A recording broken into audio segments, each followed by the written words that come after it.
Phone করে বাবাকে খবর নাও তাতে আরো কতটা ফাটছে দেখ। একশো বলে ছবি হবে মনে ছিল এই আশা। সুন্দর দেখে সমাজে দেখে সুন্দর দেখে সমাজে দেখে জীবনটা তুমি জামাইবাবু হয়ে ওর উপরে এত বড় ক্ষতি করতে পারলে? যদি বলে এটা ক্ষতি নয় নাটক। নাটক? হ্যাঁ, তুমি যেভাবে নাটক করে আমার বাবা মার কাছ থেকে আমাকে কেড়ে এনেছো, আমি ঠিক সেইভাবে নাটক করে বোঝাতে চেয়েছি যে কোনো বাবা মার কাছ থেকে তার সন্তানকে কেড়ে আনলে কতটা যন্ত্রণাদায়ক হয়। দাদা, ওকে যে আমি বিয়ে করলাম এটা সম্পূর্ণ নাটক। মাই ভাই তুই মেনে নে, এটা সত্যি সত্যি নাটক। মনে হয় পিস্তল হাত হবে বিয়ে হয় এবার ফিরে দেবে কোনো বলে। দাদা, ওর যে স্মৃতিতে আমি সিঁদুর দিলাম। ওরে ওটা তো সিঁদুর নয়, আমার যে লোক নিয়ে গেছিল দামি লাল আবির।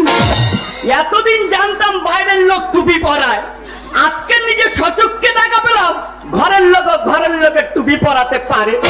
তুই আমার একটা সাথে টাইম দে, তোর একটা হিল্লো করে দেবো। যদি না পারি তুই আমার নামে কি বুঝবি আমি বলতে পারবো না। ঠিক আছে, এই এক সপ্তাহের মধ্যে যদি না কোনো মেয়ে পাই আর তোর বাড়ি যদি আসতে হচ্ছে তুল কালাম করতে চলে যাবো। জামাইবাবু, তুমি যে আমার কি বাঁচালে আমি তোমাকে বলে বোঝাতে পারবো না।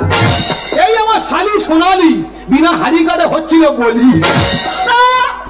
শালারা আমাকে ষাঁড় বলছে। ওরে তোরা আর ও ষাঁড় বলিনি, ওর ফুল দায়িত্ব আমি নিচ্ছি।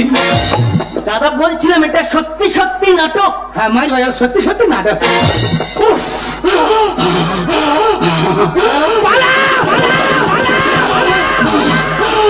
ভগবান, তুই একটু চিন্তা ভাবনা করিস। আমি বলতে অন্য কথা বলবে, হ্যাঁ সেই কথা বলে না। কি সুন্দর লাগছে দেখো। হ্যাঁ আমি কি বলি শোনো, ওই লাল আবিরটা তুমি ধুয়ে দেবে, দুজন একসাথে বসে খাওয়া দাওয়া করবো, করে বিকালে তোমার গিয়ে রেখে আসবো। দাদা, ওকে ছাড়া আমি বাঁচবো না। আমি কি করি রে ঘরে, কি করি রে? আমি তো বলছি এটা নাটক।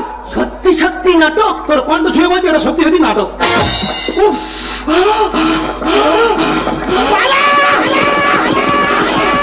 ভগবান, তুই একটু চিন্তা ভাবনা করিস।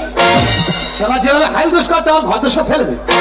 তবে জামাইবাবু, নাটক ভালো জিনিস, কিন্তু ফের মা ডেমো তুলি মনে হয় এরকম ক্রিটিক্যাল নাটক করা তোমার উচিত হয়।